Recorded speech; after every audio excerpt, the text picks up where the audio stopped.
So I had a good motorcycle ride today. Had a good day at the range. Had a good time. Loads of fun.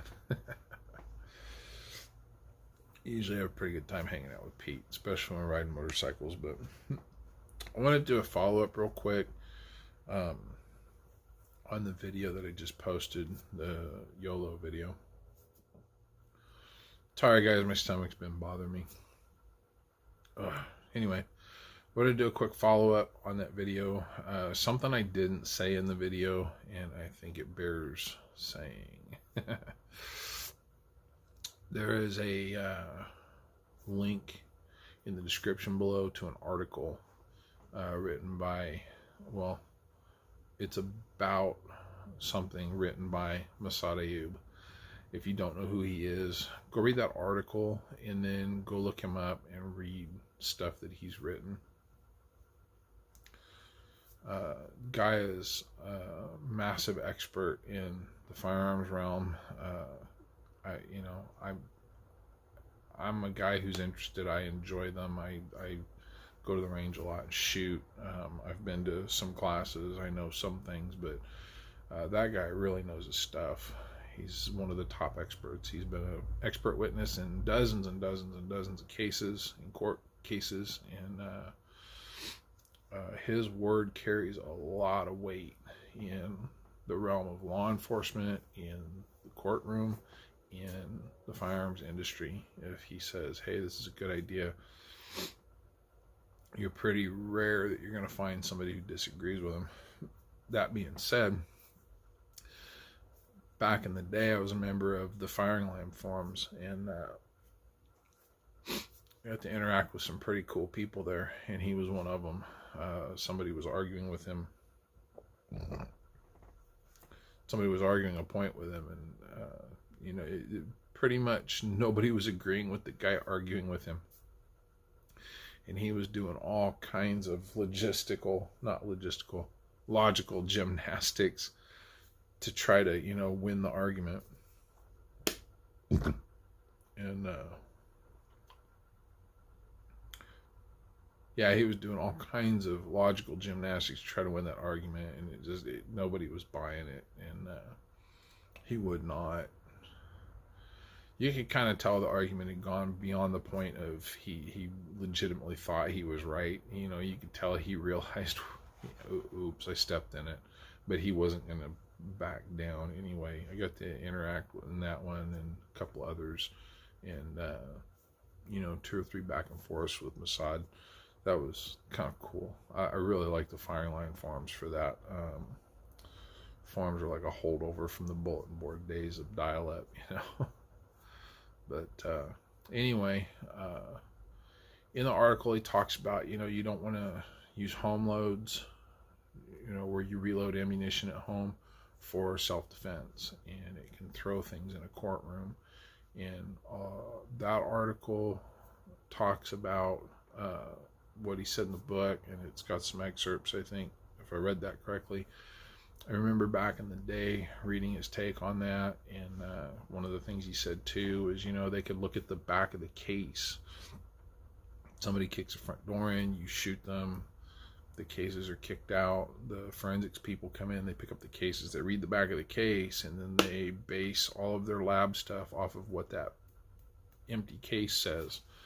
And you've reloaded it, made it more powerful. So you say you were this far away, the powder burns and the ballistics, all that say that you were actually closer based on what it says on the back of that case. And you got to argue the point now. And the thing is at the time that I read that had never come up.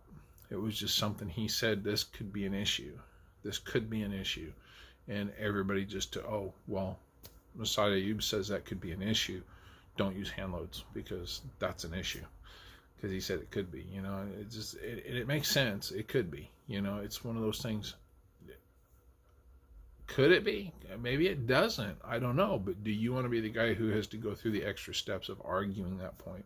I think was kind of everybody's take on it. And that's the way I see it too.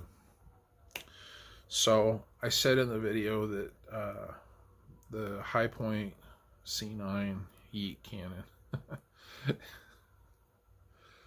to me was not a serious tool. And the biggest thing I talked about in the video was the reliability. And anything I got to fiddle with the magazines to get it to work, I'm not interested in that as a tool.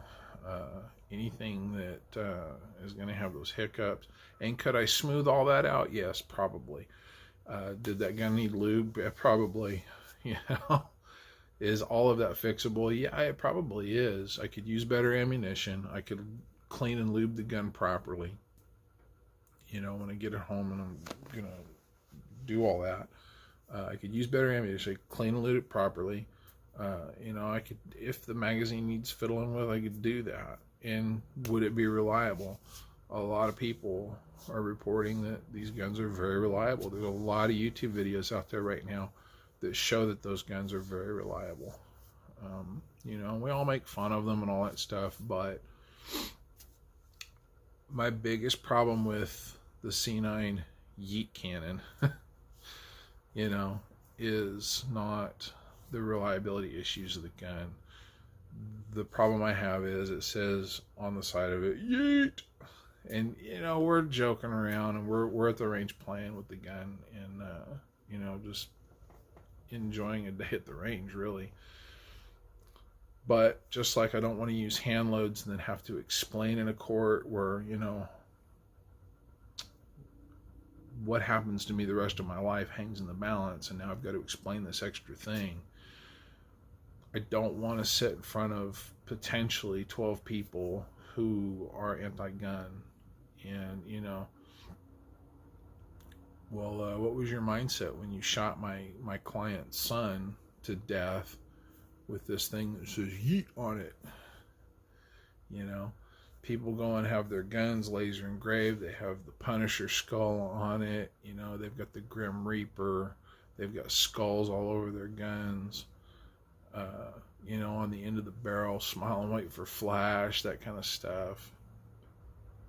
You know, at the range, if you're just target practicing and just, you know, hanging out with the guys and making a joke, whatever,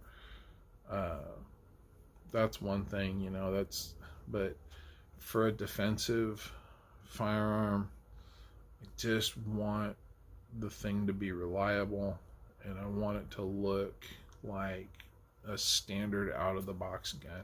I don't need all that extra junk, because I don't need to explain all that extra junk to 12 people who are going to decide what happens to me for the next, you know, however long. So that is my actual main reason that I would never use that gun for self-defense, protection of the home. You know, I just don't want to have to go through that. So do I think it's right that we have to worry about that stuff? No. I shouldn't have to worry about people kicking my door in, you know, but it's getting a lot worse here.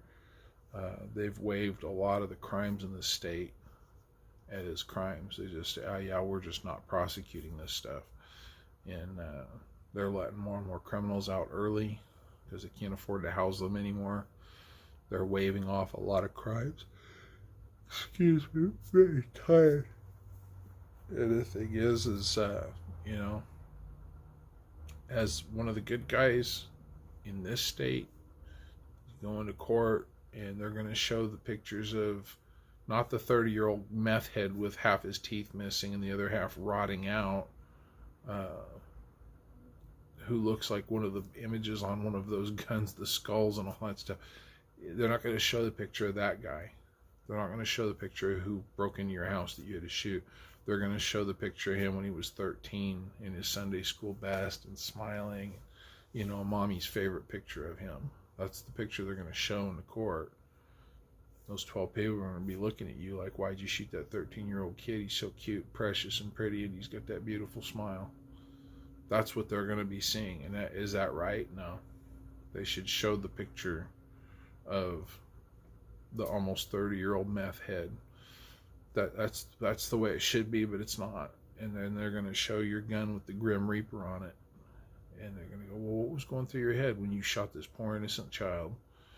You know, it's just the way it's done now. So, is it right? No. but it is. So, anyway, I just thought I'd explain that as part of the reason. That's not part of the reason. That is the biggest part of the reason that gun to me is just, it's something to go to the range and you know, enjoy target practice with. It's not something I would use for personal defense. Has it ever come up that happened in a courtroom? No. Could it happen? You know, maybe not. I don't know. I don't want to be the test bed on that. You know, I don't want to be the first one to have to explain it. So that's just my take. Nothing I am saying here is offered as legal advice. My knowledge is based on just what I've read, what I see, how I think about it. And I strongly advise you to do your own research, learn for yourself what you need to know, all of that stuff. So that's it. That's the whole thing in a nutshell. Sorry it took, you know, another 10 minutes out of your day. You guys have a good one. Stay safe out there. It's getting weird. So stay safe. Keep your head on a swivel. Stay out of dangerous situations. Hopefully you won't ever have to defend yourself. You know, if you preemptively keep an eye on what's going on around you. All right, guys. Have a good one. I'll catch you on the next one.